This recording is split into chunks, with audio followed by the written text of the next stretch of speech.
Happy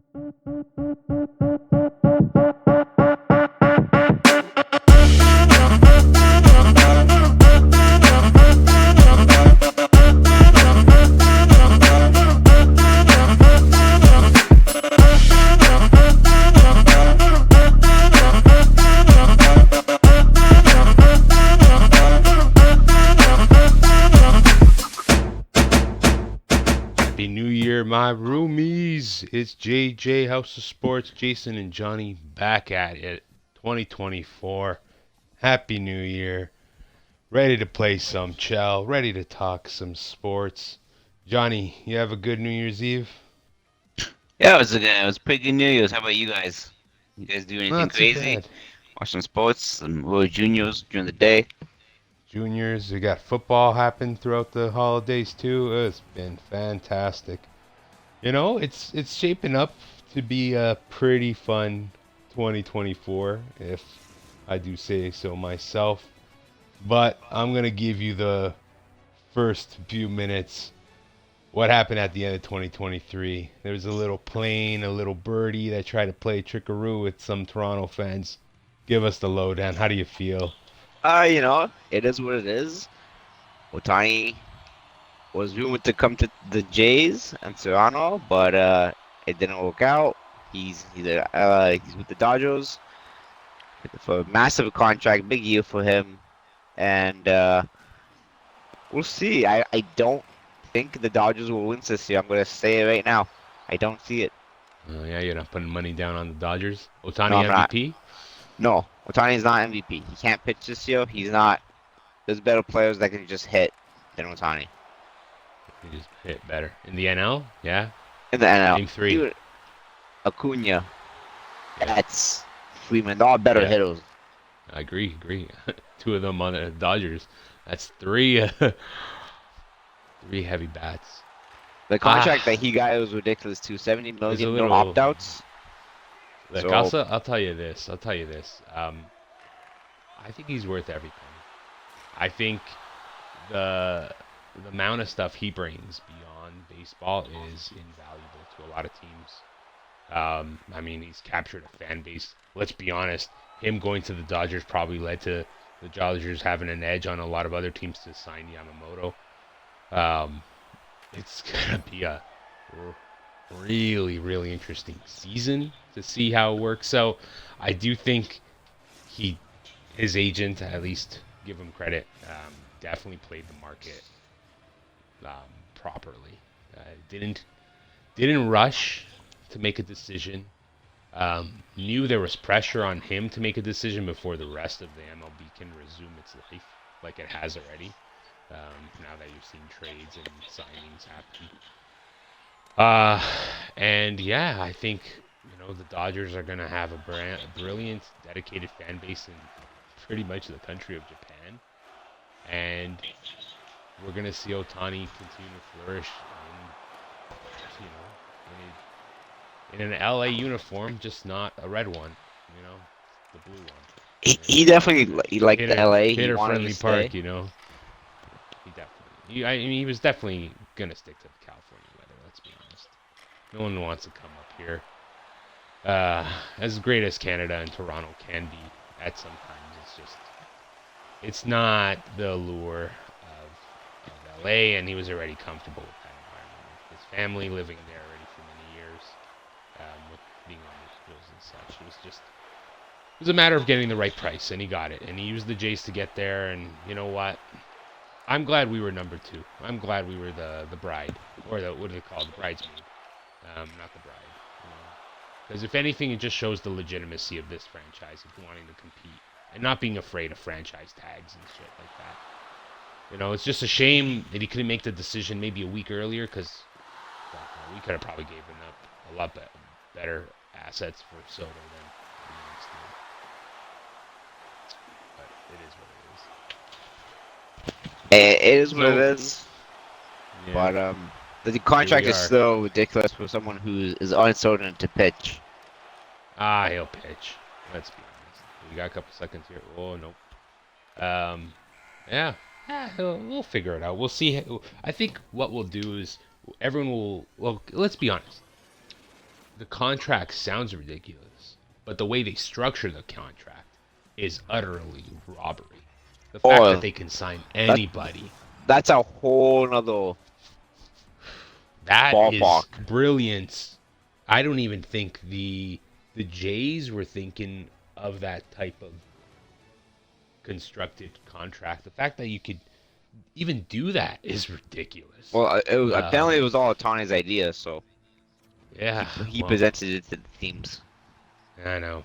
All right. Well, we look. I said I only wanted to give a half a period for Otani. We took a whole one, so we're gonna move on.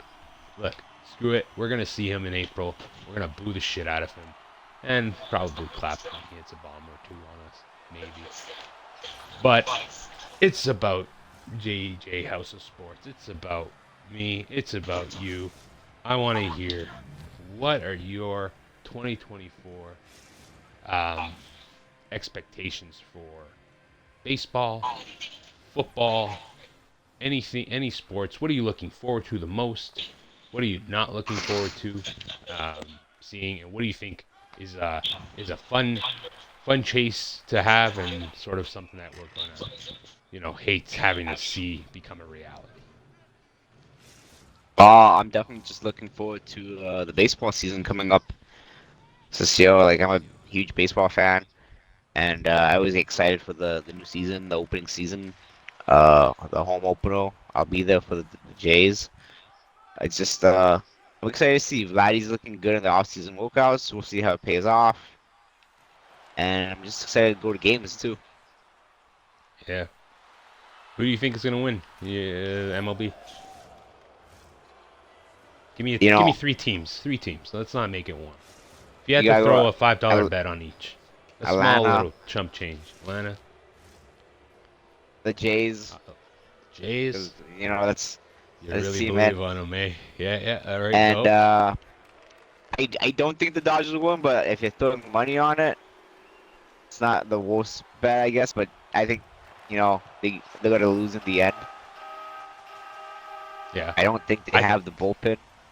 yeah. I'm gonna go complete wild. I think MLB will have a champion that people were not expecting. I'll throw the Jays pot in there, but I like the Jays. I like the Diamondbacks to get back to the big show.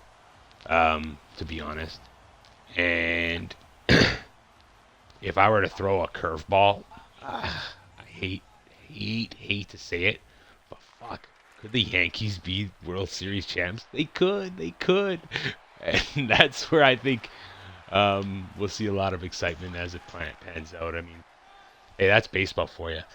What I'm thinking in terms of exciting sports, I think I'm definitely looking forward to the NFL playoffs this year.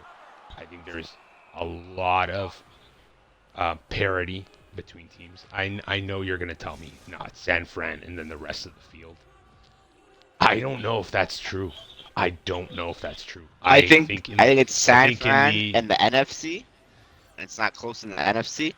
The AFC, I'll give you there's a lot of teams there, and they can compete with the 49ers as the Ravens blew the 49ers out a few weeks ago. yeah, But just in the NFC, the 49ers are heads above everyone else. I don't know. I don't know. I think look, I get it. Niners locking up that one seed pretty much. Um, that takes away what the Cowboys probably had only going into the playoffs, which is if they can play at home, they're probably going to win. I don't know if the Eagles look as threatening as they did at the start of the season.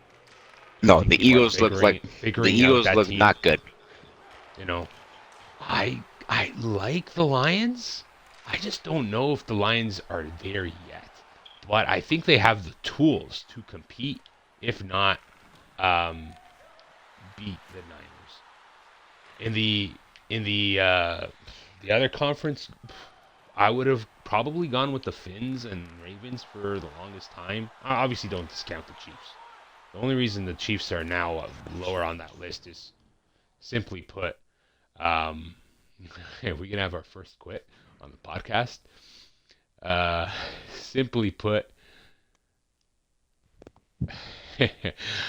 These guys have got me. There's the little hat popping up. Simply put, the Chiefs don't have receivers, right? I mean, Rice is coming up. The Finns are For the Chiefs, you don't freaking need your hurt. receivers to be amazing. You Yeah, just need them not to drop the ball. yeah, yeah. Like, there's our first quit. I guess we're running another game. So you guys are getting a little bit of a bonus extension here. Yes, Johnny and I have now become pros at this game as we've begun to learn the process of playing this game, at least in this season. Um, so maybe you guys will chirp us a little less if you've chirped us at all. So while we get another one loaded up here, we'll continue the NFL discussion. I think the Dolphins, with all the injuries, probably put them in a bad position going into the playoffs. I probably think the Bills beat them tomorrow on prime time. And I think the Bills secure that home field, and then the Dolphins have to figure out what they need to do. I mean, they'll be okay first round if they face, you know, Tony Khan's team, Jacksonville. But if they have to take on the Colts, or maybe the Colts might, you know what? Maybe not the Colts. Maybe Texans with Stroud. Stroud seems to get his shit proper with Nico Collins there and cast. Um, Chiefs could probably swing something. The thing is, Chiefs will have to take on the Browns, and I don't know if the Chiefs can. Well, I guess at home the Chiefs can probably beat the Browns. But Well, Flacco is like freaking MVP, right? the Browns are playing really good. I'll They're be. really solid. I don't know They're how much very this well fairy rounded. They're tale of healthy, Joey Flacco will last, but Yeah, I would love to see 2024 because let's be honest, NFL kind of rings in the year, the champions, right, of every year. Kind of from the sporting calendar, that's the first event, the Super Bowl. Everyone's looking at that. That's your first winner of the 2024 year calendar. I would love for 2024 to line us up with a bunch of firsts or a bunch of like surprises that people have constantly been bitching at a fan base, a very passionate fan base, and we see those teams win. I would love to see the Browns win. I would love to see the Lions win. Fuck, I'd love to see the Ravens win. I think the Ravens fan base is, shout out to our boy Craig at Peters in Baltimore for playing the air drums, man. Um, fucking, the Ravens have a lovely fan base. I think seeing those teams win over, your perennial guys, Niners, Chiefs, big market teams in that sense. And then that like takes us into what the NHL, NBA kind of world. And I want to see. These guys can make me have to concentrate. I want to see from the NFL like a surprise team, like I mentioned, to the NHL, and you know maybe a Canadian team wins the cup.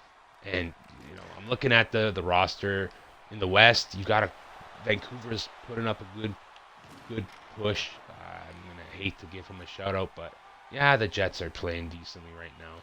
They can probably have the depth to go for a little bit of a run if injuries tend to hurt other perennial teams like Vegas and Colorado. And then, fuck it, I want to say it. I know the Leafs have something to figure out with their goaltending situation, but if Martin Jones can do it, Martin Jones is the guy. That's probably what the Leafs just need, a hot goalie going into the playoffs, and the offense will do its job. And so it would be fucking phenomenal if the Leafs actually won.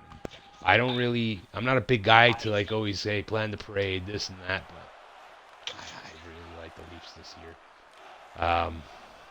What say you, NFL, NHL, to start this calendar year? Who you think wins?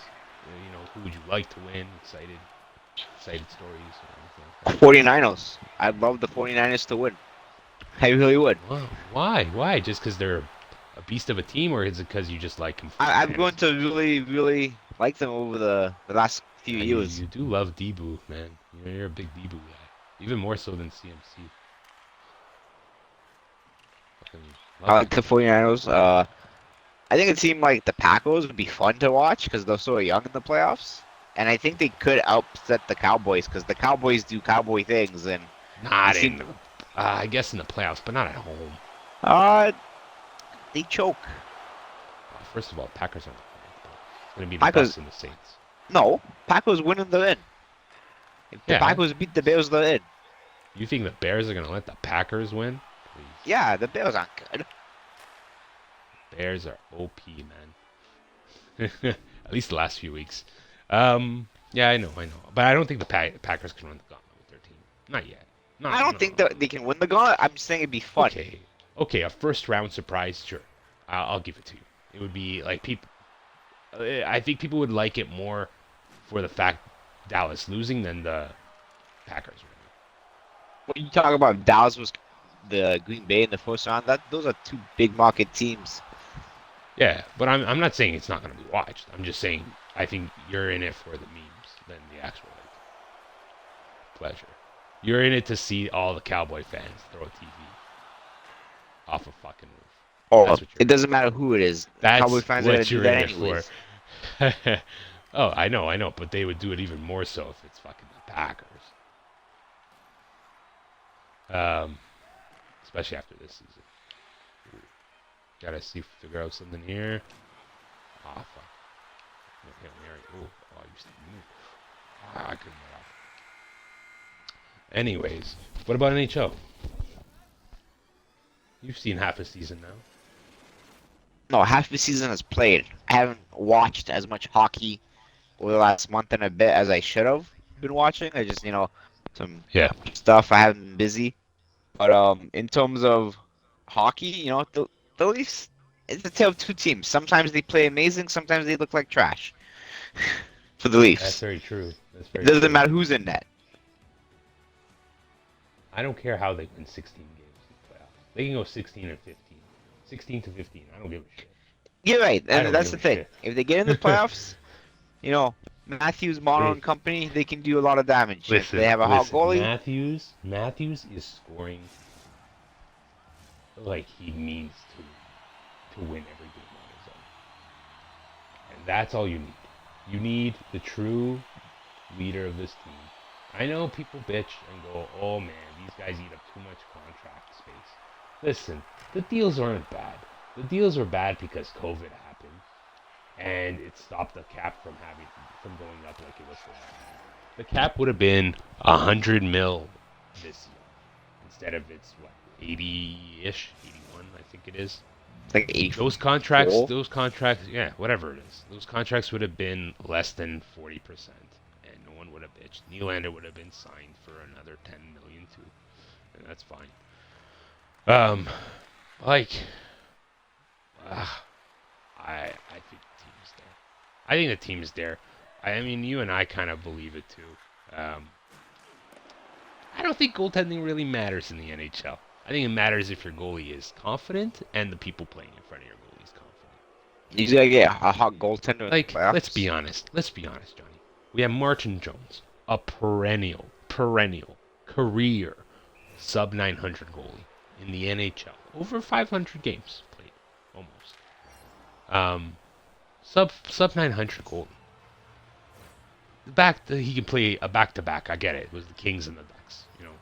The Ducks not so crazy.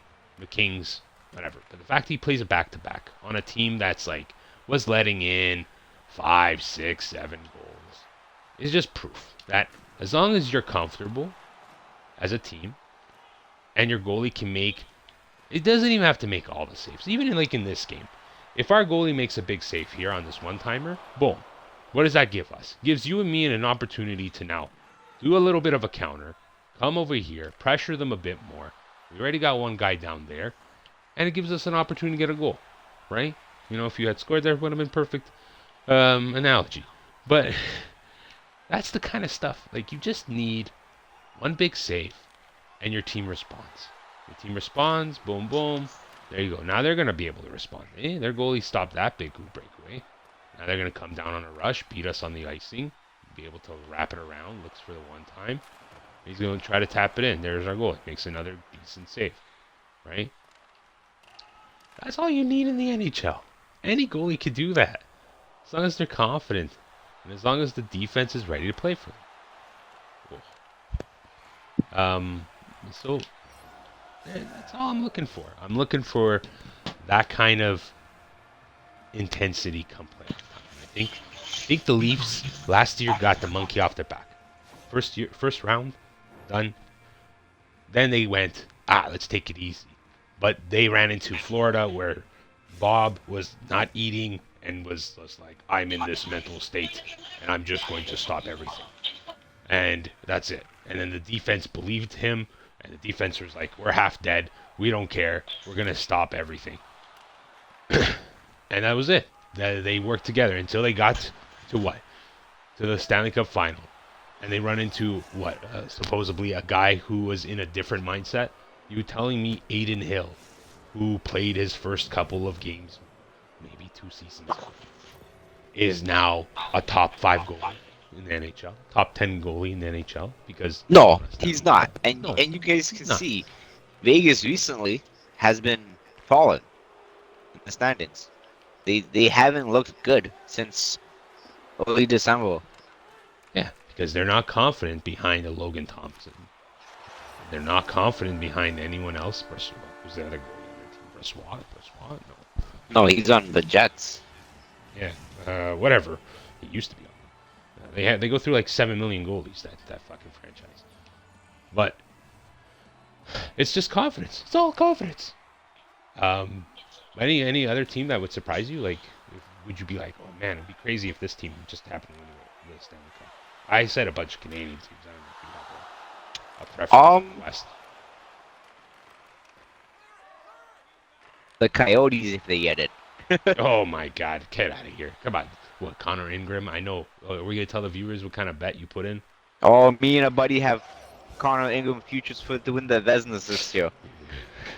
Again, I keep telling these scrubs, it's recency bias. Yes, he had a couple of really good games, like 5 straight games. You think the Anaheim Ducks are gonna just go to Lucas Dostal because he had a fucking amazing performance against the Leafs? Oh, they're gonna They're have gonna to when play they him trade over Gibson. Yeah, to the Leafs. Maybe we'll trade with the other guy then. No way. That guy is going to be traded. He's the future there.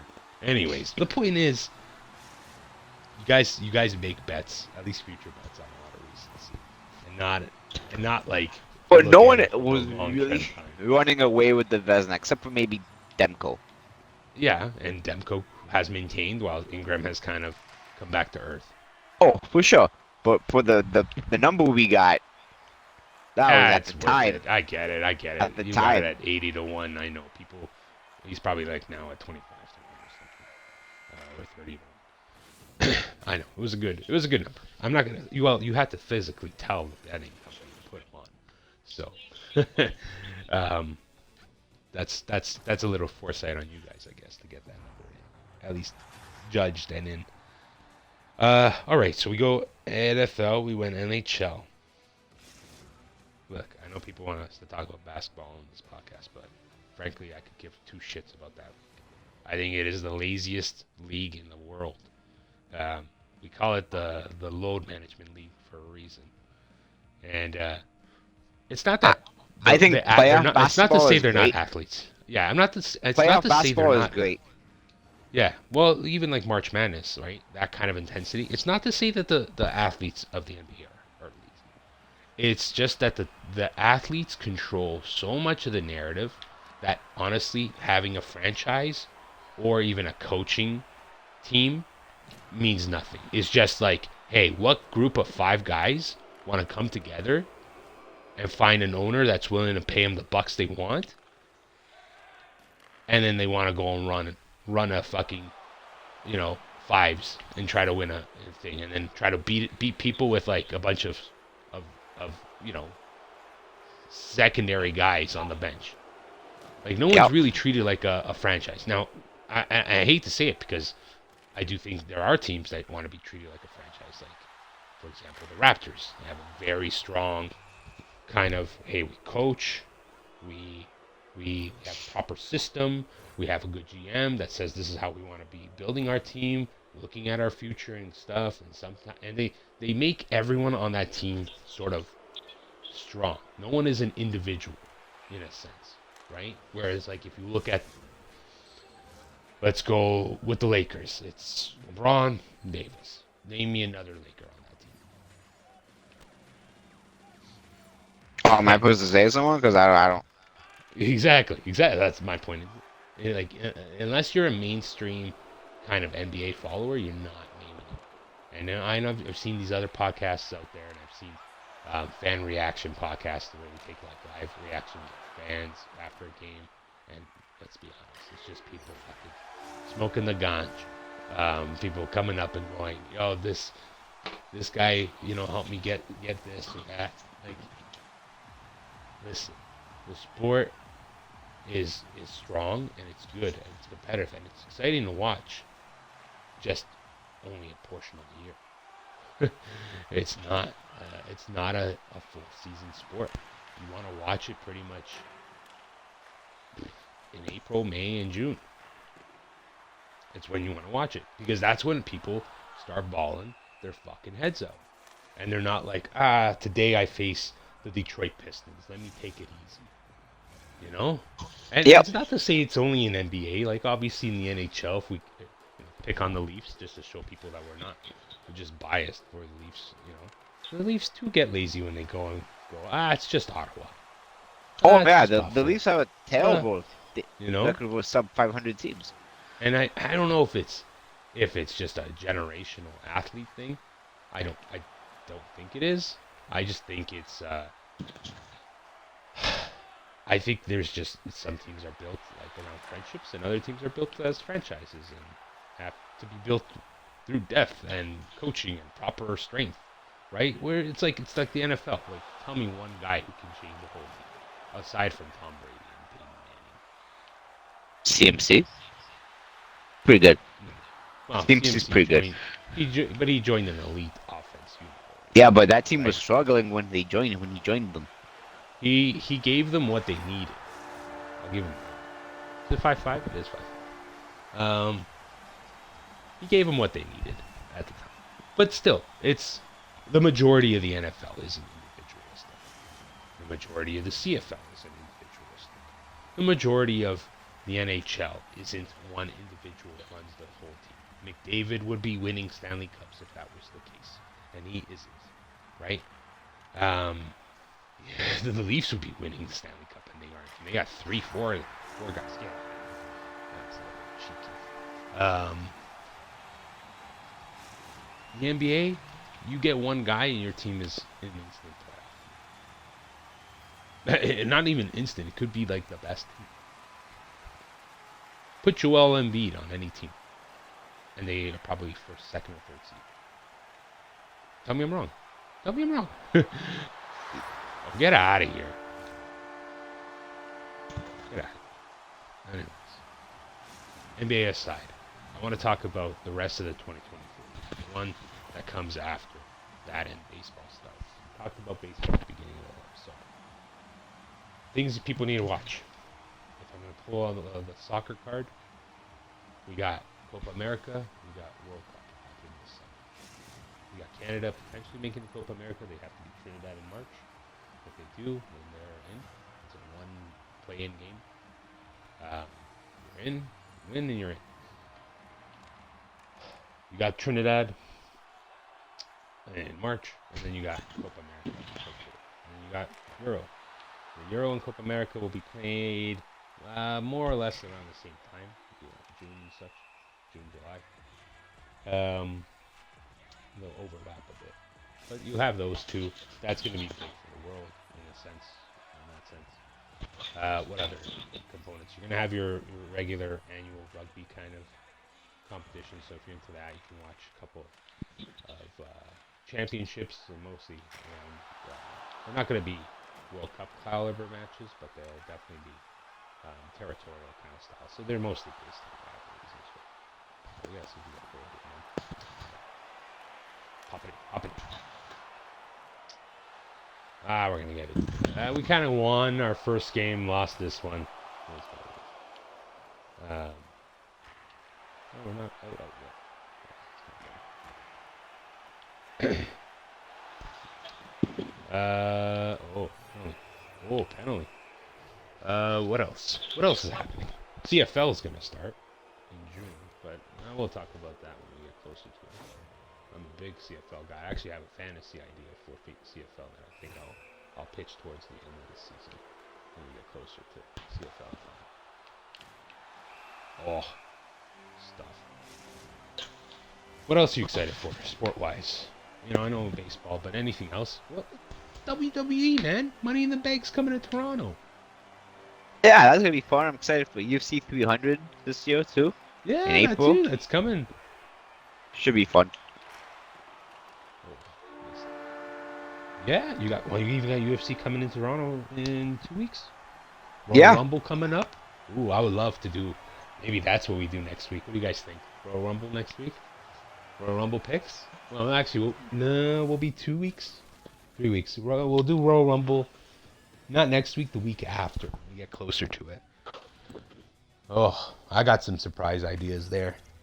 I'll tell you one thing. CM Punk's not. Oh, yeah, that's your pick? Well, we'll keep it quiet. Yeah. Hey, man. We're back. 2024. That's it. We're back. New year. AJ House of Sports. We're gonna do some stuff a little different this year. Or this season. We're gonna again continue to pair the seasons with the seasons in Chell here. So we do have a couple of weeks of the first half of the season, and then we'll do a second half. We're not gonna take a month break. We'll probably just take 1 week break in between the half seasons. And we're going to try to keep our posts on Instagram to largely the AI generated stuff. So it's going to be kind of wacky photos you never see. They'll be relevant to what's happening in the sporting world around. And we'll toss a couple of clips here and there from our podcast. As always, we're going to be putting these streams right onto YouTube. You can listen to us there. Follow us on our handles. And yeah, if there any time you want to talk to us or connect, feel free to shoot a message on Instagram or YouTube. We have an email there. And if you want to collab or talk or see us in person, let us know. We're more than happy to do any of that. We're happy to bring people on. We'll probably be doing some great content from time to time. Anything to wrap up here, Johnny? No, guys, I wish you all the best in the new year. All right. Till then, guys. Take care, roomies. Peace.